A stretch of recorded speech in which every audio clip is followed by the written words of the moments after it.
വീണ്ടും നമ്മുടെ പുതിയ വീഡിയോയിലേക്ക് എല്ലാവർക്കും സ്വാഗതം. ഇന്ന് നമ്മൾ ഒരു ജപ്പാനീസ് പാൻകേക്കിൻ്റെ റെസിപ്പിയാണ് ചെയ്ത് കാണിക്കാൻ പോകുന്നത്.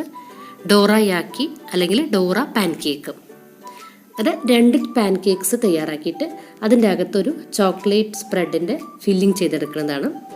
നമ്മുടെ കുഞ്ഞുങ്ങളുടെയൊക്കെ കാർട്ടൂൺ ചാനലിൽ ഡോറിമോൻ എന്നൊരു ക്യാരക്ടർ ഉണ്ടല്ലോ, ആ ഡോറിമോന് ഇഷ്ടപ്പെട്ട ഒരു ഫുഡാണിത്. അപ്പോൾ നമ്മുടെ കുഞ്ഞുങ്ങൾക്ക് തീർച്ചയായിട്ടും ഇഷ്ടപ്പെട്ട ഒരു റെസിപ്പി കൂടിയിട്ടാണിത്. അപ്പോൾ നമ്മളിത് കട്ട് ചെയ്യുമ്പോൾ ഇതുപോലെ ഫില്ലിംഗ് ഇതുപോലെ ഉണ്ടാവും. അതുപോലെ നല്ല സോഫ്റ്റും ഫ്ലഫി ആയിട്ടുള്ളൊരു പാൻകേക്കാണ്. അപ്പോൾ നമ്മുടെ കുഞ്ഞുങ്ങളുടെ ബർത്ത്ഡേ പാർട്ടിക്കൊക്കെ തീർച്ചയായിട്ടും ഇതുപോലൊരു സ്പെഷ്യൽ ഐറ്റം നമുക്ക് തയ്യാറാക്കി കൊടുക്കാം. അപ്പോൾ നമുക്ക് വീഡിയോയിലേക്ക് കിടക്കാം അല്ലേ. ഒരു ബൗളിലേക്ക് നമുക്ക് 2 മുട്ട ഇതുപോലെ പൊട്ടിച്ചൊഴിക്കാം.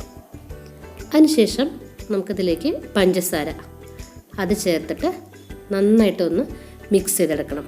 ഈ പഞ്ചസാരയും മുട്ടയായിട്ട് നന്നായിട്ട് മിക്സ് ആവണം. ഇതുപോലെ നന്നായി ബീറ്റ് ചെയ്തിട്ടെടുക്കുക. ഇതിലേക്ക് ലേശം തേൻ ചേർത്ത് കൊടുക്കുക. വാനില എസൻസും കൂടെ ചേർത്തിട്ട് വീണ്ടും നന്നായിട്ട് മിക്സ് ചെയ്തിട്ടെടുക്കുക. ഇപ്പോൾ പഞ്ചസാരയൊക്കെ നന്നായിട്ട് മിക്സായിട്ട് വന്നിട്ടുണ്ട് കേട്ടോ. നമുക്കിനി ഇതിൻ്റെ മുകളിലായിട്ട് ഒരു അരിപ്പ് വെച്ചതിന് ശേഷം ബേക്കിംഗ് പൗഡറും മൈദയും കൂടെ ചേർത്ത് കൊടുക്കണം. അപ്പോൾ ഞാൻ ആദ്യം മൈദ ചേർത്ത് കൊടുത്തിട്ടുണ്ട്. ഇനി ഇതിലേക്ക് ബേക്കിംഗ് പൗഡറും ചേർത്തിട്ട് നന്നായിട്ട് ഇതൊന്ന് അരിച്ചെടുക്കാം. മൈദയും ബേക്കിംഗ് പൗഡറും ഇതുപോലെ നന്നായിട്ട് അരിച്ചെടുത്തതിന് ശേഷം അത് മാറ്റിയിട്ട് നമുക്ക് ഈ മിക്സിനെ നന്നായിട്ടൊന്ന് ബീറ്റ് ചെയ്തിട്ട് എടുക്കണം. അപ്പോൾ ഈ മൈദയും അതുപോലെ മുട്ട, പഞ്ചസാര, ആ ഇൻഗ്രീഡിയൻസ് എല്ലാം കൂടെ നന്നായിട്ടൊന്ന് മിക്സായിട്ട് വരണം.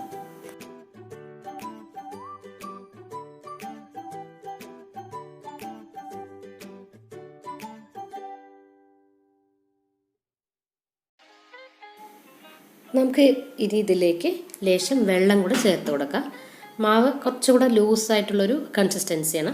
അപ്പോൾ വെള്ളം ചേർത്തിട്ട് വീണ്ടും നന്നായിട്ടൊന്ന് മിക്സ് ചെയ്തെടുക്കാം.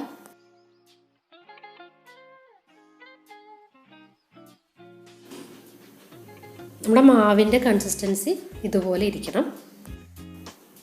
എന്നിട്ട് നമുക്ക് ഇതൊരു 15 മിനിറ്റ്സ് മൂടി വെച്ചിട്ട് റെസ്റ്റ് ചെയ്യാൻ വയ്ക്കാം.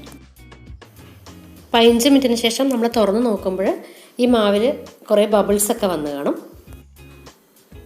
നമുക്കിനി ഓരോരോ പാൻകേക്ക്സും തയ്യാറാക്കിയെടുക്കാം. ഒരു ചൂടായ പാനിൽ ഇതുപോലെ ഒഴിച്ചെടുക്കുക. എന്നിട്ട് നമ്മൾ ദോശ പോലെ ഇത് ചുറ്റിച്ചെടുക്കരുത്, ഇങ്ങനെ ജസ്റ്റ് ഒന്ന് ഒഴിച്ച് വെച്ചാൽ മതി. ഒരു സൈഡ് റെഡി ആകുമ്പോൾ നമുക്കിതുപോലെ മറിച്ചിട്ട് കൊടുക്കാം. അപ്പോൾ ഇതുപോലെ ബ്രൗണിഷ് കളറാവും. അപ്പോൾ മറിച്ചിട്ട് കൊടുക്കാം. എന്നിട്ട് ഒരു 2-3 മിനിറ്റ് പിന്നെ നമ്മളതൊന്ന് കുക്ക് ചെയ്തെടുത്താൽ മതി. എന്നിട്ട് അതിന് മാറ്റി വേറെ പ്ലേറ്റിലേക്ക് മാറ്റിയെടുക്കാം. ഇതുപോലെ തന്നെ ബാക്കി എല്ലാ പാൻകേക്ക്സും റെഡിയാക്കിയെടുക്കാം. ഇതുപോലെ എല്ലാ പാൻകേക്ക്സും റെഡി ആകുമ്പോൾ ഒന്ന് ചൂടാറിയതിന് ശേഷം നമുക്ക് ഇതുപോലെ ഒരു പാൻകേക്ക് എടുത്തിട്ട് അതിൻ്റെ അകത്ത് നമുക്കൊരു ചോക്ലേറ്റ് സ്പ്രെഡ്, ഞാനിപ്പോൾ ഇവിടെ എടുത്തിട്ടുള്ളത് ന്യൂട്ടല്ലയുടെ ഹേസൽനട്ട് സ്പ്രെഡാണ് എടുത്തിട്ടുള്ളത്. അതല്ലെങ്കിൽ ഏതെങ്കിലും വേറെ ഏത് ചോക്ലേറ്റ് സ്പ്രെഡാണെങ്കിലും നിങ്ങൾക്ക് ഇതുപോലെ സ്പ്രെഡ് ചെയ്ത് കൊടുത്തിട്ട് നമുക്ക് വേറൊരു പാൻകേക്ക് ഇതിൻ്റെ മേലെ വെച്ച് കൊടുക്കാം. നമ്മൾ സാൻഡ്വിച്ചൊക്കെ ചെയ്യുന്നത് പോലെ അങ്ങനെ എല്ലാ പാൻകേക്ക്സും ഇതുപോലെ റെഡിയാക്കിയെടുക്കാം. ഇത്രയും മെഷർമെൻറ്റ് മൈദയ്ക്ക് നമുക്ക് ഇതുപോലെ 3 പാൻകേക്ക്സ് തയ്യാറാക്കിയെടുക്കാൻ പറ്റും കേട്ടോ. അപ്പോൾ തീർച്ചയായിട്ടും എല്ലാവരും ഇതൊന്ന് ട്രൈ ചെയ്തിട്ട് ഇഷ്ടമായെങ്കിൽ ലൈക്ക് ചെയ്യാനും കമൻറ്റ് ചെയ്യാനും മറക്കരുത്. നമുക്ക് പുതിയ നല്ല വീഡിയോസായിട്ട് ഉടനെ കാണാം. Thanks for watching. ബൈ.